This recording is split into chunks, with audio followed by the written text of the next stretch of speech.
জানা যায় দিয়া আর এলি বিশ্ববিদ্যালয় জীবনের খুব ঘনিষ্ঠ বন্ধু ছিল। তারা টানা 2 বছর একসঙ্গে ছিল।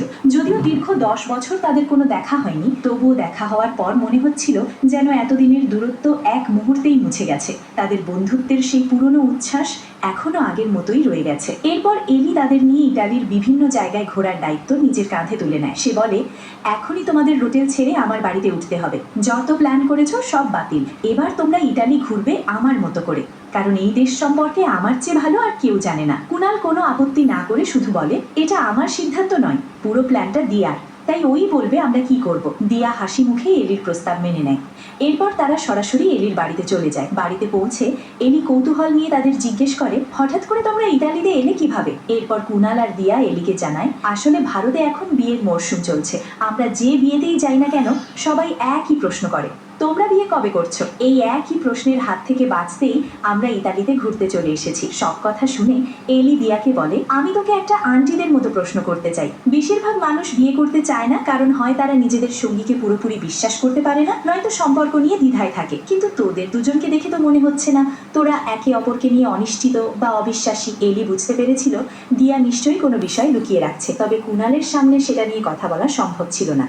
তাই সে কুনালকে অজুহাত দিয়ে কিছু ড্রিঙ্কস আনতে পাঠিয়ে দেয়। কুনাল চলে যাবার পর এলি শান্তভাবে দিয়াকে জিজ্ঞেস করে, আসল কারণটা কি? তোরা এখনো বিয়ে করছিস না কেন? দিয়া দীর্ঘশ্বাস ফেলে বলে, আমরা দুজন একে অপরকে খুব ভালোবাসি, কিন্তু আমার পুরোপুরি বিশ্বাস হয় না যে কুনাল কোনোদিন অন্য কোনো মেয়ের প্রতি আকৃষ্ট হবে না। যদিও আজ পর্যন্ত ও এমন কিছু করেনি, কিন্তু এখন তো চারপাশে এমন ঘটনা খুবই বেশি ঘটছে। সে আরো বলে, কুনালের ভালোবাসা নিয়ে আমার কোনো সন্দেহ নেই, কিন্তু কোনো মেয়ে যদি ওর খুব কাছাকাছি আসে তখন ও নিজেকে সামলাতে পারবে কিনা সেটাই আমি জানতে চাই। এরপর দিয়া এলির কাছে একটি অনুরোধ করে। সে বলে, তুই যদি কুনালকে একটু পরীক্ষা করে দেখিস তাহলে আমার সব সন্দেহ দূর হয়ে যাবে। আমি বুঝতে পারবো কুনাল সত্যি শুধু আমারই। এলি হেসে বলে, এর গ্যারান্টি কি যে বিয়ের পরেও সে কখনো অন্য কারোর সঙ্গে সম্পর্কে জড়াবে না? দিয়া জবাব দেয়, আমি শুধু আমার বর্তমান সন্দেহটা দূর করতে চাই।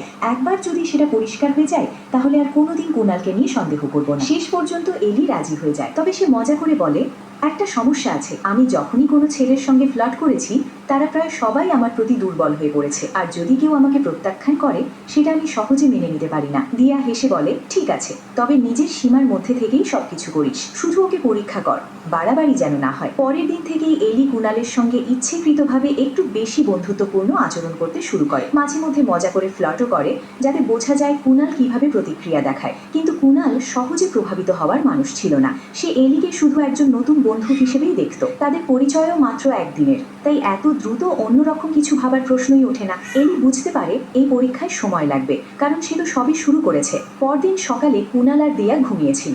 ঠিক তখনই এলি মজা করতে তাদের বিছানায় এসে বসে। সে দিয়ার সঙ্গে হাসি ঠাট্টা করতে থাকে।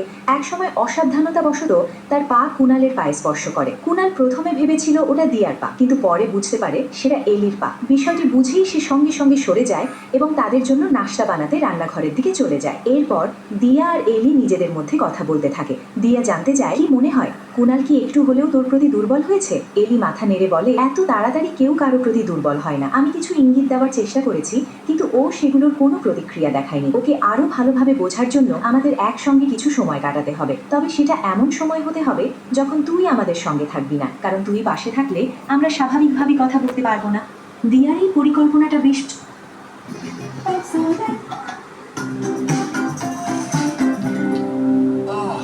আবার মারি ব্যথা।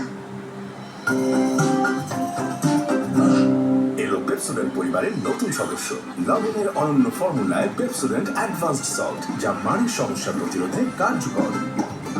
নতুন পেপসোডেন্ট অ্যাডভান্স সল্ট।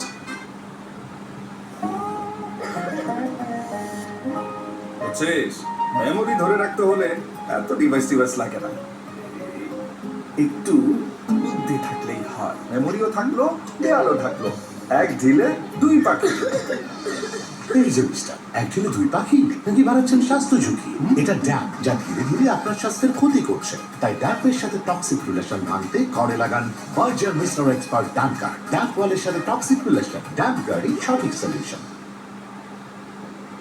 পছন্দ হয়। সে বলে, ঠিক আছে, আমি অসুস্থতার অজুহাত দিচ্ছি, তোরা দুজন ঘুরে আয়। প্রথমে কুনাল যেতে চাইছিল না, কিন্তু দিয়া তাকে বুঝিয়ে বলে আমার জন্য তোমার ঘোরাঘুরি নষ্ট করার দরকার নেই। অবশেষে কুনাল আর এলি একসঙ্গে ঘুরতে বেরিয়ে পড়ে। তারা শহরের নানা জায়গায় ঘুরে দারুণ সময় কাটায়। একসময় এলি কুনালকে শহর থেকে অনেক দূরে নিয়ে যায়। সেখানে সবাই তাদের প্রেমিক প্রেমিকা বলেই ধরে নিচ্ছিল। শুরুতে কুনাল সবাইকে বোঝানোর চেষ্টা করেছিল যে তারা শুধু বন্ধু, কিন্তু পরে এলি হেসে বলে সবাইকে আলাদা করে বুঝিয়ে বেড়ানোর কি দরকার। তারপর থেকে কুনালও আর কাউকে কিছু ব্যাখ্যা দেয় না। এদিকে এলি ধীরে ধীরে নিজের পরিকল্পনা এগিয়ে নিয়ে যেতে থাকে। সে সুযোগ পেলেই কুনালের সঙ্গে ফ্লর্ট করার চেষ্টা করে, কিন্তু কুনাল কোনোভাবেই সীমা অতিক্রম করে না কিংবা ভুল কোনো ইঙ্গিতও দেয় না। তবে এই সময়ের মধ্যে তাদের মধ্যে একটি সুন্দর বন্ধুত্ব গড়ে ওঠে।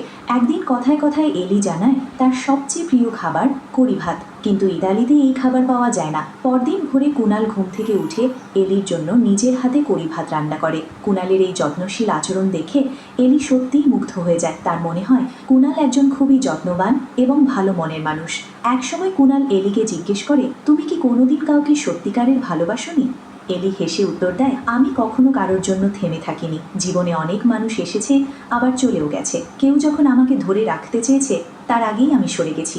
এরপর সে মজা করে কুনালকে বলে যেদিন আমার সত্যিই কারোর প্রেমে পড়ার অনুভূতি হবে সবার আগে তোকে জানাবো। পরের দিনও তারা একসঙ্গে বেরিয়ে বিভিন্ন জায়গায় ঘোরাঘুরি করে। ধীরে ধীরে তারা একে অপরকে আরও ভালোভাবে বুঝতে শুরু করে। সেই সময় এলি কুনালকে আরও কাছ থেকে বোঝার চেষ্টা করতে থাকে। এক রাতে দুজনের মধ্যে জীবন, সম্পর্ক আর ভালোবাসা নিয়ে দীর্ঘ আলোচনা হয়। এলি নিজের ব্যক্তিগত অনুভূতি ও একাকিত্বের কথা শেয়ার করে। তখন কুনাল তাকে বোঝায় ভালোবাসাকে একটা সুযোগ দাও, সেটা থেকে পালিয়ে না গিয়ে একবার বিশ্বাস করার চেষ্টা করো। এলি মন দিয়ে কুনালের সব কথা শোনে। এই খোলামেলা কথোপকথনের মাধ্যমে তাদের বন্ধুত্ব আরো গভীর হয়ে ওঠে। কুনালও বুঝতে পারে এলি আসলে ভেতর থেকে খুব ভালো একজন মানুষ। আর সেই সময়ের মধ্যে এলির মনেও কুনালের প্রতি বিশেষ অনুভূতি জন্মাতে শুরু করে। এভাবেই ধীরে ধীরে কুনাল আর এলির মধ্যে বন্ধুত্ব আরো গভীর হতে থাকে। একসময় এলি কুনালকে নিজের ঘরে নিয়ে যায়। এরপর গল্পের দৃশ্য চলে যায় পরদিন সকালে দেখা যায় এলি বিছানায় ঘুমিয়ে আছে। আগের রাতের ঘটনাগুলো এমনভাবে দেখানো হয় যে দর্শকের মনে হতে পারে হয়তো তাদের মধ্যে দুষ্টু কিছু ঘটেছে। ঠিক তখনই দিয়া সেখানে আসে। সে এলিকে জিজ্ঞেস করে কুনালকে নিজের সীমা অতিক্রম করেছে, কিন্তু ততক্ষণে এলির মনে কুনালকে নিয়ে আলাদা অনুভূতি তৈরি হয়ে গেছে। তাই সে সত্যিটা না বলে দিয়াকে জানায় না, আমাদের মধ্যে তেমন কিছুই হয়নি। কুনাল সত্যি খুব ভালো একজন মানুষ। এলির কথা শুনে দিয়ার সব দুশ্চিন্তা দূর হয়ে যায়। সে আগের চেয়েও বেশি কুনালকে বিশ্বাস করতে শুরু করে আর তাকে আরো বেশি ভালোবাসতে থাকে। এরপর তিনজন আবার একসঙ্গে ইটালির বিভিন্ন জায়গায় ঘুরে বেড়ায়। তারা একসঙ্গে আনন্দ করে, নতুন নতুন জায়গা ঘুরে দেখে এবং দারুণ সময় কাটায়। তবে এই সময়ে একটি বিষয় স্পষ্ট হয়ে ওঠে, এলি শুধু কুনালকে পছন্দই করছে না, ধীরে ধীরে তার প্রেমেও পড়ে গেছে। একদিন তারা একটি গির্জায় যায় যেখানে একটি বিয়ের অনুষ্ঠান চলছিল। সেই পরিবেশে হঠাৎ দিয়া হাঁটু গেড়ে বসে কুনালকে বিয়ের প্রস্তাব দেয়। কুনালও হাসি মুখে সেই প্রস্তাব গ্রহণ করে। দিয়া তার হাতে আংটি পরিয়ে দেয়। দুজনই তখন ভীষণ খুশি, কিন্তু দূর থেকে সবকিছু দেখে এলির মুখের হাসি মিলিয়ে যায়। সে খুবই মন খারাপ করে ফেলে, কারণ তখন সে বুঝতে পারে যার প্রেমে সে পড়েছে সে অন্য কারো হতে চলেছে। পরদিনই কুনাল আর দিয়ার ভারতে ফিরে যাওয়ার কথা ছিল। যাওয়ার আগে দিয়া এলিকে ধন্যবাদ জানিয়ে বলে তোর জন্যই আমার সব সন্দেহ দূর হয়েছে, এখন আমি নিশ্চিন্তে কুনালকে বিয়ে করতে পারবো। এরপর সে এলিকেও তাদের বিয়েতে আমন্ত্রণ জানায়। এলি মৃদু হেসে বলে হয়তো আমার পক্ষে আসা সম্ভব হবে না, কিন্তু মনে মনে সে জানতো জীবনে অনেক ছেলেই এসেছে আবার চলেও গেছে, অথচ কাউকেই সে সত্যিকারে ভালোবাসতে পারেনি। কুনালই ছিল প্রথম মানুষ যার জন্য তার হৃদয়ে সত্যিকারের ভালোবাসার অনুভূতি জন্মেছিল। কুনাল আর দিয়া চলে যাওয়ার পর এলি একা খুব ভেঙে পড়ে এবং অনেক কাঁদে। এরপর গল্পের দৃশ্য বদলে যায়। এবার আমরা চলে আসি দিল্লিতে, যেখানে কুনাল আর দিয়ার বাগদানের অনুষ্ঠান উপলক্ষে একটি বড় পার্টির আয়োজন করা হয়েছে। চারিদিকে উৎসবের আমেজ, সবাই খুব আনন্দে মেতে আছে। ঠিক সেই সময় হঠাৎ সেখানে এলির আগমন হয়। এলিকে দেখে দিয়া আনন্দের সঙ্গে অবাক হয়ে যায় আর কুনালও তাকে দেখে বেশ চমকে ওঠে। এরপর এলি সবার সঙ্গে নাচ, গান আর আনন্দে যোগ দেয় আর পুরো পার্টি উৎসব মুখর হয়ে ওঠে। আর মাত্র 1 মাস পরেই দিয়া আর কুনালের বিয়ে, তাই বিয়ের সব প্রস্তুতিও জোরে সোরে শুরু হয়ে যায়। বিয়ের প্রায় সব আয়োজনই দিয়াকেই সামলাতে হচ্ছিল, তাই সে ভীষণ ব্যস্ত হয়ে পড়ে। ঠিক তখনই এলি এসে বলে এখন থেকে তোকে আর কোনো চিন্তা করতে হবে না, আমি এসে গেছি, সব দায়িত্ব আমি সামলে নেব। এরপর এলি নিজের বুদ্ধি আর আন্তরিক ব্যবহার দিয়ে খুব অল্প সময়ে দিয়া আর কুনালের পরিবারের সবার মন জয় করে নেয়। সে খুব ভালো করেই জানতো কাকে কিভাবে আপন করে নিতে হয়। এক রাতে তারা সবাই বাড়িতে গল্প করছিল।